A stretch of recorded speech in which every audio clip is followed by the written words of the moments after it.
¿Arrancamos? Sí, soy Marta Teresa Montenegro. Ingresé en la Escuela de Enfermería Naval en Puerto Belgrano en marzo de 1981. Para recibirme en el año 83 de cabo segunda enfermera. Se ingresa como aspirante y son 3 años de estudio. En 1982, a mediados de marzo, mediados de marzo, nos ordenan empezar a acondicionar salas, colocando camas, colchones y recibiendo muchas cajas de insumos, de todo, de termómetros hasta tensiómetros, pasando por todo. Comenzamos con eso en el año 1982, ¿no? Que le había dicho, y no entendíamos. Yo tenía 19 años, no entendíamos qué iba a pasar o por qué motivo, razón, no sabíamos nada, ni base teníamos de lo que podía llegar a pasar. Bueno, cumpliendo órdenes hicimos eso, acondicionamos salas, colocamos las camas estratégicamente para que entraran más camas, de forma que entraran muchas camas en la sala y se pudiera caminar entre las camas. Se acondicionó también otras salas que ya estaban pero se acondicionó con más insumos. Entonces, bueno, ya se empezó a correr la voz y se hizo ya, digamos, la voz populi del tema Malvinas, de que iban a recuperar Malvinas. Habían contado una historia de una bandera, de qué es lo que había pasado realmente y por qué eran que iban a salir a Malvinas nuestros soldados, y el tema era que íbamos a recibir heridos, o sea que era lógico que se iba a una guerra. Mi hermano, bueno, ya contó ya la historia de él, de que había estado en Infantería Marina, que es a 11 kilómetros más o menos de Puerto Belgrano, así que yo le iba a visitar seguido a él. Él era colimba, yo estaba ya en segundo año, así que lo iba a visitar seguido, lo iba a ver seguido. Teníamos seguíamos con un estrecho... Una buena comunicación. Ajá, sí. Muy buena comunicación, éramos estrechos y tratábamos... No veía más a ella que a nuestra madre, los dos, porque estábamos cerca. Estábamos cerquita, estábamos a unos 12 kilómetros más o menos. O sea, se dio la casualidad que justo a mí, después del entrenamiento, me destinaron al batallón al batallón de apoyo logístico, que estaba en Baterías a unos kilómetros de donde ella estaba. De Puerto Belgrano, de hospital.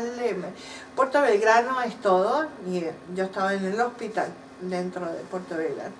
Así que lo iba a visitar seguido todo. Bueno, cuando yo sabía dónde estaba él, al ser de cuadro, uno ya sabe todo lo que es parte de la Marina. Sabía que Infantería Marina es desembarco, y bueno, sumé 2 más 2 y dije yo, posiblemente mi hermano, vamos a preguntar. Entonces dije, quería hablar por teléfono, teníamos prohibido, no podía ir a verlo, así que teníamos prohibidas las llamadas telefónicas, así que yo pedí por favor si me dejaban llamar y hablar con mi hermano y quedarme tranquila de que él iba a quedarse en el vial, o ahí en Baterías, como le decíamos nosotros, de que no iba a embarcar. Ya nosotros ya sabíamos que estaba el Cabo San Antonio, ya había cargado todos sus anfibios, los jeeps, los camiones, ya estaba cargado para desembarcar. Entonces yo dije, quizás no lo lleven a mi hermano por ser colimba y lleven a los de cuadro, nada más. Así que bueno, lo llamé a mi hermano con un teniente al lado, porque el teniente me dijo, bueno, vas a llamar, pero te vamos a supervisar la llamada. Porque yo sabía que iban a la guerra y no quería que le avisaran. No querían que avisáramos nada. Nadie. O sea, así que supervisada con un teniente al lado, llamé a mi hermano. Y mi hermano estaba en la formación. Así que ahí... Decirle dónde está el teléfono y todo eso. ¿Y a sí, qué hora fue? estaba dentro. Sí, estaba... el teléfono era el de los cospeles, de las fichas cospeles. Que en el medio, así que en el medio del puerto no hay nada, está en el hospital, así que ahí estaba y el teniente al lado mío. Así que bueno, lo llamo y él estaba formado. Vieron que la parte que les cuenta él de que cuando vinieron, que se estaban por bañar y le dijeron vayan a tomar las armas y bueno, estaban formados para salir. Y ahí fue que, ¿a qué hora te llamé? 5 de la mañana. A las 5 de la mañana. 5 de la mañana. Y ahí la parte.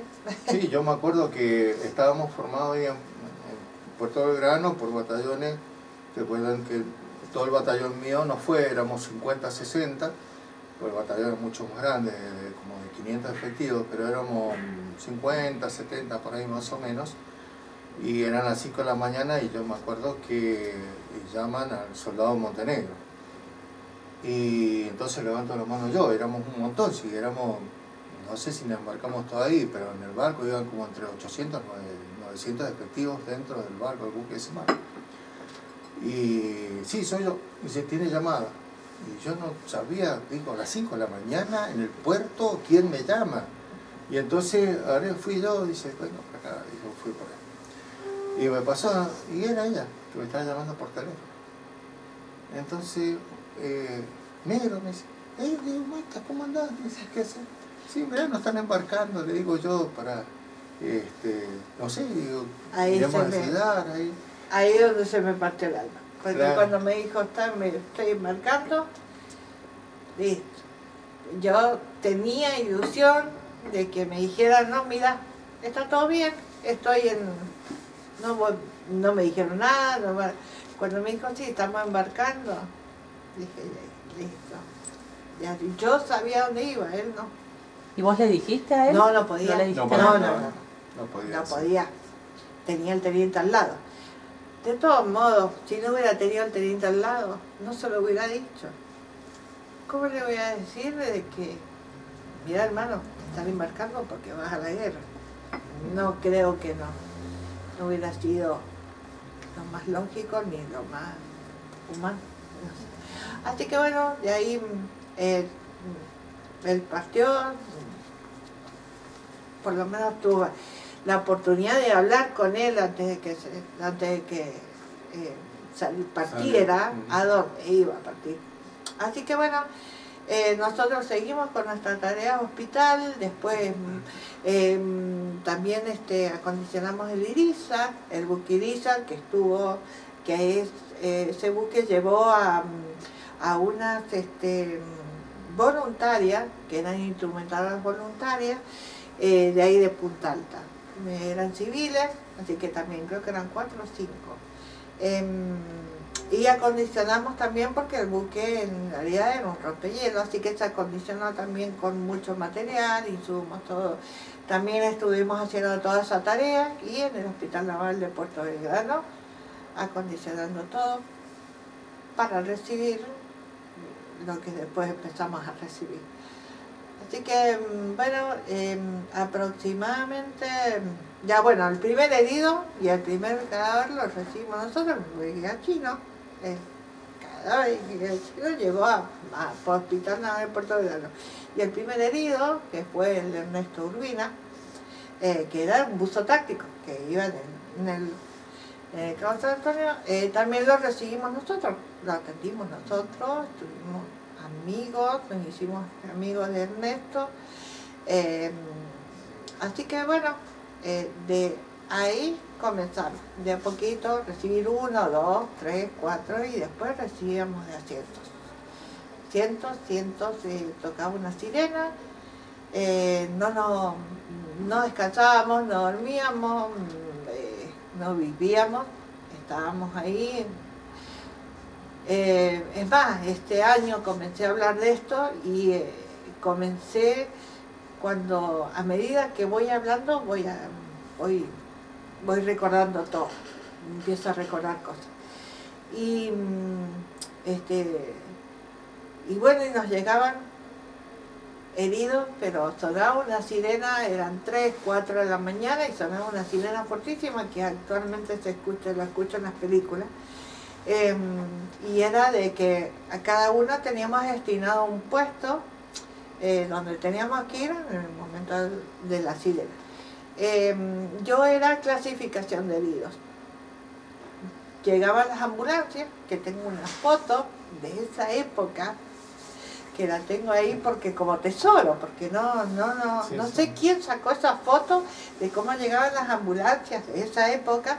Llegaban en fila, eran 15, 20, las blancas y las verdes, de infantería y de marina. Llegaban y empezaban, bajaban los heridos e iban a clasificación de heridos. Ahí estaba yo con 2 médicos y éramos 2 enfermeras. Y iban tomando los nombres y veían qué herida tenía y ahí iban destinando las salas. Y yo lo único que rogaba a Dios y a todos de que no llegara mi hermano, de que no me encontrara con mi hermano en ese momento. Gracias a Dios también, Dios que me puso un ángel del camino de que había un teniente con él, que la esposa tuvo familia en ese intervalo desde el 2 de abril hasta que él volvió. Vino hasta el alojamiento. Él desde Malvinas, o sea, desde allá, vino en avión a conocer a su hijo y después volvía. Pasó por el alojamiento con humildad, porque un teniente no iba a ir a saludar a un aspirante ni iba a hacerle un favor, ¿no? Así que con toda la humildad del mundo fue a avisarme de que mi hermano estaba bien, de que estaba vivo y que ya estaban cruzando el continente.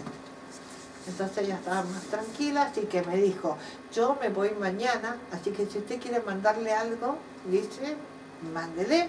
Así que nosotros con mis compañeras le hicimos una caja, en ese tiempo fumaba, así que le mandamos cigarrillos, golosinas, porque me le quiero, golosinas, cartas de todos, de mis compañeras, le mandamos una caja así, que sabía que le iba a llegar a las manos de él, porque vieron que en esa época nada le llegaba a los chicos, así que le llegó a las manos de él ahí, y para mí también fue una alegría bárbara por mi hermano.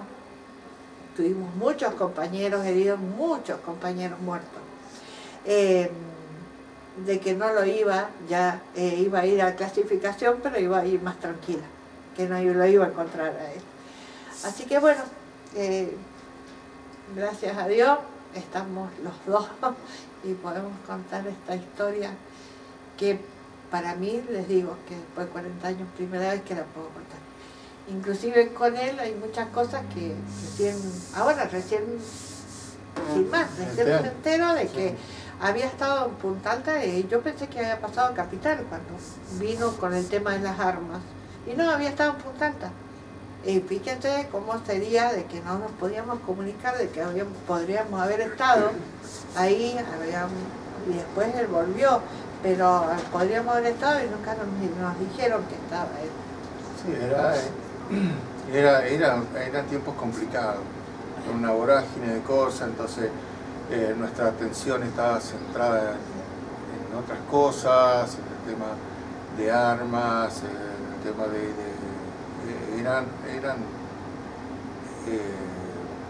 era muy complicado dejar de atender ciertas cosas, entonces por eso por ahí se me hubiera ocurrido llamarla, pero en ese tiempo seguramente que no me iban a dejar No, llamarla. Y ella tampoco comunicarse conmigo. No, y aparte que ni siquiera sabía que estaba en Punta Alta. O sea, Claro. me acabo de enterar que estuvo en Punta Alta. Yo pensé que había pasado a La Plata o a Buenos Aires, a Capital. No, había estado en Punta Alta. Sí, sí. Son cosas que ves que después de 40 años venimos y nos enteramos. Es que no hemos hablado, nunca hablamos los dos de Malvinas. Más, Yo él una había- cuestión por ella que nunca habló Y él en este comentó... tema, y yo comentaba que ella estaba, pero por ahí no podía hablar, entonces yo dije, bueno, yo respeto el silencio de ella, como No, todos lo es hicimos. que era... No sé por qué y de qué, cómo Claro. pude hablarlo. No hay más, nunca fui a un festejo de él, nunca pude ir a nada lo que se refería a Malvinas. Nunca. Para mí esos días eran nulos. Y así que después de 40 años recién pude ir a los festejos que hacen los veteranos, pude ir. Si yo no puedo, escuchaba las marchas militares, todo se me hacía re mal. Ahora sí ya estamos más o menos encaminándonos. Y bueno, volviendo a la historia, recibimos muchísimos heridos y recibimos también los heridos del crucero Belgrano. Ahí teníamos muchos amigos también. Es más, el novio de una compañera mía, Andrés, es de Maipú también y es enfermero. Andrés Suárez. Él también está en Buenos Aires, pero sabe venir a Maipú y él también sobreviviente del crucero. Hubieron muchos que eran novios de mis compañeras que eran todas del crucero. Y muchísimos pies de trinchera, chicos muy jóvenes. Nosotros éramos casi de la edad de ellos y nos veíamos muy grandes al lado de ellos, porque lloraban, pedían por su mamá, por sus hermanas, por sus familias. Era realmente ese lamento, esos gritos, todo eso es lo que me ha quedado grabado y nos quedó, creo que grabado a todas, porque éramos muy chicas y tampoco a pesar de que nos habían enseñado y todo, para curación de heridas y para todo, teníamos la práctica y todo, a pesar de todo eso no estábamos preparados para esto. Así que bueno, eso fue también muy duro. Sí, sí, bueno, como yo decía, nadie está preparado para una guerra, y mucho por estas cosas, pero hay que un poco hablar, y ya para que ustedes miran que uno nunca está preparado, y ella era militar, de carrera militar. Y bueno, mucho de lo que, bueno, volver un poco al tema de la ida de ella, no, a mí lo de mi madre no me llegaba directamente, entonces se lo enviaba a ella, muchas cosas, encomiendas, ¿no? Cosas dulces. A mí siempre me gustó, que ahora lo aprendí a hacer solo yo, turrón de galleta, entonces mi madre agarraba a hacer el turrón de galleta. El tema es que no llegaba nunca el turrón de galleta entero, siempre llegaba a la mitad. La otra mitad se lo comía alguien. No sé por qué cuenta esa historia. Entonces, y a mí me aprendí a hacer el turrón de galleta yo para hacer comer yo tranquilamente un turrón de galleta. Pero bueno, estas son las anécdotas. No sé por qué mi mamá le mandaba turrón de galleta a él nomás, y yo también era hija. Pero bueno, vos ganás un sueldo, nosotros. Ya usted se comía la mitad del turrón de galleta y después se lo mandaba a él. Sí, y hasta Claro. a veces no la mitad. Nunca verifiqué que era ni muy rico peso el turrón de mi mamá. ni tamaño del turrón. Pero sí sé que venía... Bueno, pero compensaba Bueno. con algunas galletitas, algunos Un chocolates. caramelo. Y le llegaba, mirá, mamá mandó turrón, pero quedó. Pero no quedó. Dije, pero acá te traigo un chocolatín, no sé. Así que bueno, es la historia nuestra. Inclusive en una charla también estuvo somos 3 hermanos, un hermano menor, que él estaba en ese tiempo con mi mamá, era el que se había quedado con mi mamá. Y bueno, también nos decía cómo se comportaba mi mamá en el tiempo de guerra, que también no se despegaba de la radio, también se encerraba mucho tiempo en la pieza, que esas cosas tampoco las comentamos, una cosa un poco extraño, ¿no? Pero no sé, no nos comentamos. Entonces, bueno, ahora nos fuimos enterando, tanto ella como yo, ella se enteró ahora de esto, hay muchas anécdotas que se han pasado, pero bueno, estas son las cosas que pasamos nosotros como hermanos. En realidad en ese entonces... Una de las anécdotas es que la llegada, mi hermano cuando le dieron la baja, cuando comentaron, viste que comentó que le dieron el documento, le abrieron el portón y le dijeron hasta luego. No nos dieron el documento. No le dieron el documento, le abrieron el portón y le dijeron hasta luego, que les vaya bien, suerte en la vida, y es lo que hicieron, sí. Le dieron. Así que recurrió a mí porque no tenía nada, ni un peso, nada. Y le digo, ¿cómo vuelvo? Le digo, negro, por favor. Le digo, quédate, yo vivía, alquilábamos un departamento, varias chicas en Punta Alta, así que le digo, quédate acá, le digo hasta que a mí me den la licencia, le digo unos días, así nos vamos juntos a Mendoza. Así que bueno, él se quedó unos días ahí, bueno, y de ahí nos volvimos juntos a Mendoza. Llevábamos las valijas, todo.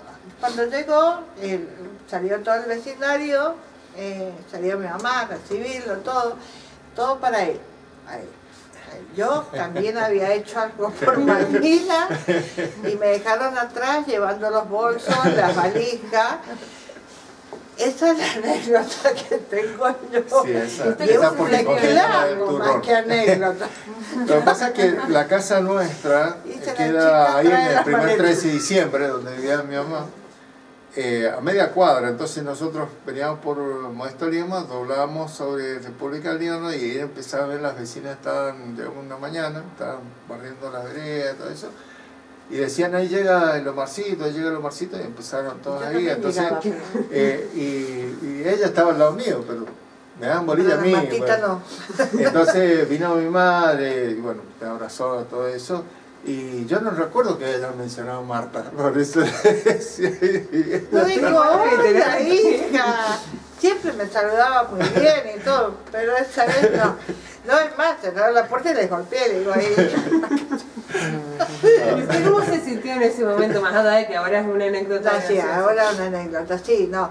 En ese momento me sentí realmente feliz, no sé, como recordando ese momento, una felicidad del alma y del corazón de que mi mamá viera a su hijo, porque yo no la pude llamar. Mi mamá trataba también de comunicarse conmigo, pero nunca nos llegaron las comunicaciones. Nos cerraron las comunicaciones, nos cerraron, aparte estábamos controladísimas, no nos dejaban salir afuera, que era, digamos, a la zona civil, a Punta Alta. No nos dejaban salir, porque ahí como nos iban a vigilar si llamábamos o no por teléfono. No existían los celulares, porque por ahí ven la entrevista y dicen, ¿cómo con un celular no va a llamar? No había celulares. Había los teléfonos de Cospel, esos enormes anaranjados, bueno, y nada. Y era uno que había, y así que lo tenían cerrado y súper controlado, así que comunicación cero. No podíamos comunicarnos, cartas no llegaban, las abrían, no podíamos, así que totalmente cero comunicación. Así que realmente me sentí muy feliz de que mi mamá viera a su hijo vivo y entero. Esa fue una felicidad muy grande. Yo ya lo había visto, ya lo había tenido a mi hermano y todo, pero mi mamá no. Así que sí, eso fue. O sea, bueno, no sé si quieren preguntar algo más. Sí, ¿y cómo era un día normal en su vida como enfermera durante la guerra? Durante la guerra había... ¿Sonaba la alarma? Sí, no, mira, vivíamos con el uniforme puesto. Nosotros, las militares, teníamos diferentes uniformes que las civiles. Así que nos podíamos sacar un delantal que teníamos porque usábamos una enagua de esa época. Bueno, teníamos que usarla porque era muy transparente el delantal que teníamos, para que no se arrugara. Lo dejábamos colgado y nos acostábamos a donde venía. En el hospital teníamos algunas salas que otras con 2 camas ahí, nos acostábamos un rato, porque sabíamos que si íbamos al alojamiento, que quedaba a unas 2 cuadras de donde estaba la sala de los heridos, que era una sala que era de heridos de bala, o de esquirlas, con esquirlas. Después teníamos la sala de traumatología, que era donde estaban los pies de trinchera, y donde fueron a parar la mayoría de los sobrevivientes del crucero. Ahí a 2 cuadras teníamos el alojamiento nuestro, que ibas y te dabas un baño y todo. Pero nosotros era que estábamos llegando al alojamiento, o estábamos entrando, que nos estábamos vistiendo para dar un baño y sonaban las sirenas y tenías que ponértelo. Entonces dijimos, mira, listo, quedémonos acá, hagámonos una salita o un algo para dormir, descansar un rato. Pero te acostabas y era que te llamaban para que atendieras, así que dormíamos muy poco, muy poco, y si podíamos dormir, era por cansancio extremo, porque veíamos y sentíamos todas las cosas de estos chicos. Nosotros a la mayoría que atendimos fueron los de bala, fueron los de ejército.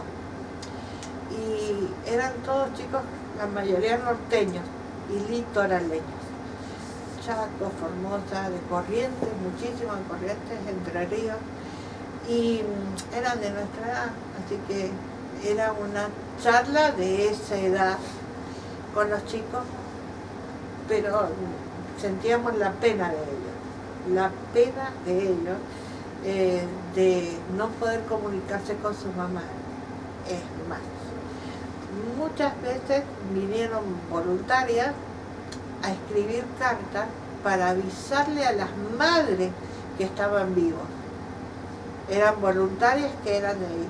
Y a nosotros también nos daban la dirección a ver si podíamos ir, pero nosotros no podíamos mandar cartas. Y a las voluntarias les controlaban las cartas. Así que no podíamos mandarles para decirles que estaban vivas las madres. Así que todo eso, sumado a los gritos, a los lamentos, a toda una serie de cosas, porque por ahí también te contaban muchas cosas los chicos, todo eso no podíamos dormir, era imposible. Y no pude dormir durante varios años. Así que, bueno.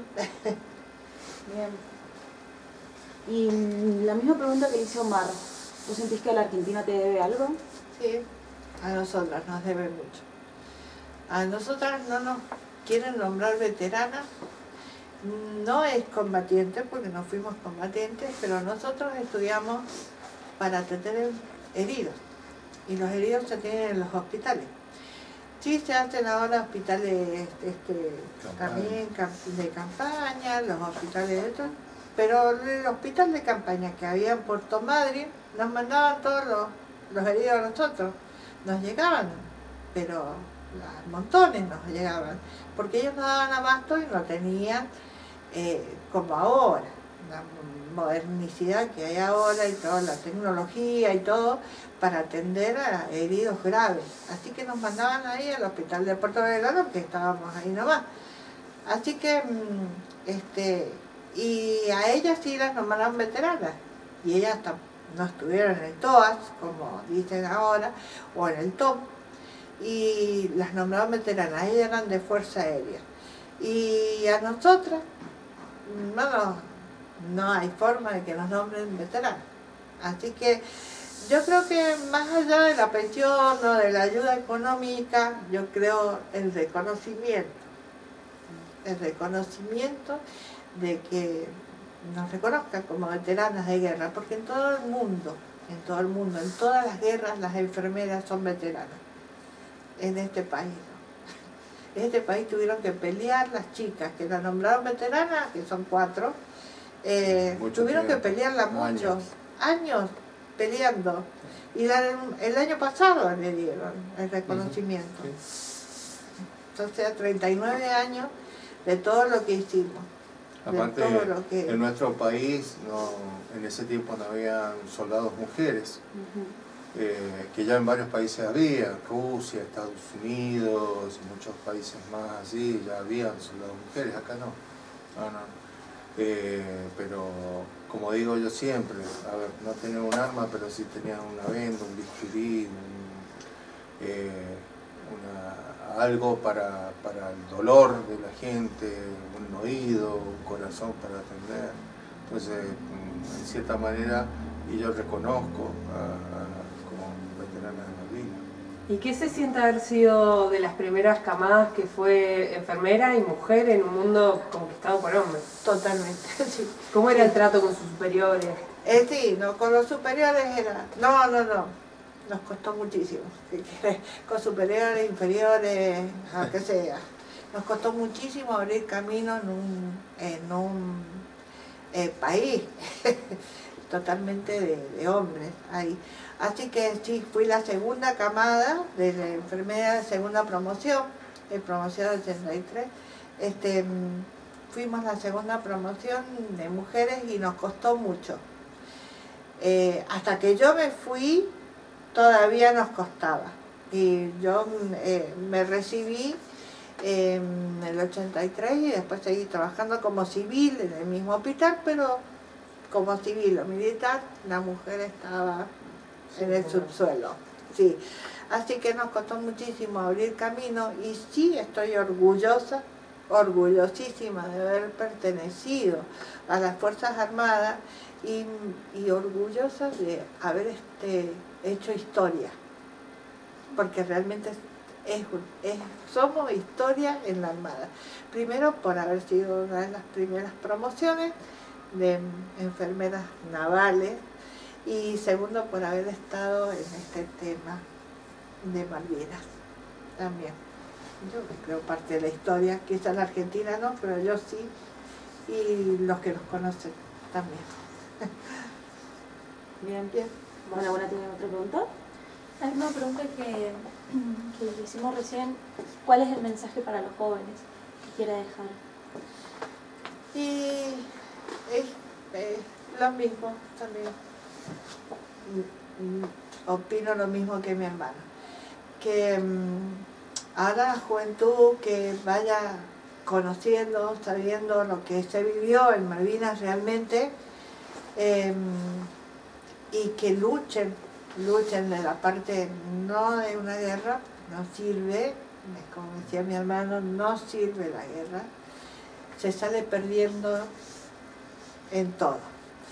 Así que sí, en la parte política, administrativa, como sea, que luchen por las Malvinas, para que vuelvan hacia la Argentina, sin necesidad de ninguna guerra. Y sí, otra cosa es que estudien, que no pierdan el tiempo en otras cosas. El estudio es lo mejor para todo. Para todo. Tuvimos, nosotros, como te decía yo, a los 19 años, ingresé a los 18 en la Marina, a los 19, y para mí lo mejor, lo que nos dio la Marina, el estudio y la sabiduría, porque era un estudio muy profundo el que hacíamos. Y ahí también en esa base y estando lejos de la familia, pasando hambre, pasando penas, pasando todo, te das cuenta y valorás lo que realmente pudiste haber tenido o lo que tuviste. Lo valorás más todavía, lejos. Así que yo le digo a la juventud que sigan los ejemplos de los grandes, primero. Que nosotros hemos tenido una adolescencia tan sana y tan linda, y que sigan el ejemplo y que estudien, que cualquier cosa. pero que estudien. Y peleen porque vuelvan a ser argentinas las Malvinas. ¿Usted si tuviera la oportunidad, como le preguntó recién a su hermano, volvería a Malvinas? ¿O iría en realidad? ¿Conocería? O sea, ¿volvería a Puerto Belgrano a Sí. atender heridos? No, o si tuviera la oportunidad de ir a conocer el cementerio de Darwin, ¿no? No iría. No iría. No. La pena que hemos vivido, hemos perdido muchos compañeros, eso hemos perdido muchos compañeros. Y no solamente en la guerra, lo hemos perdido después también. Varios compañeros se han suicidado. Entonces, no volvería. No iría a Malvinas. Sí, también, bueno, hay muchos compañeros nuestros que se suicidaron, bueno, es de público conocimiento, que no soportaron la desmalvinización, la falta de contención, la falta de reconocimiento, problemas psicológicos, que trajo problemas físicos, mucho que es de lo mismo, ¿no? Tanto los compañeros de Marta como compañeros míos que fueron a la guerra y después, años después, también tuvieron sus consecuencias físicas y fallecieron. Pero una cosa, digamos así, para redondear, que las Malvinas son argentinas. Nosotros tenemos que pelear para que vuelvan a la Argentina. Las Malvinas son argentinas. No sé, que Dios bendiga a Argentina y que viva la patria. Muchas gracias. Muchas gracias. Gracias. Gracias a usted. Gracias. Cortemos.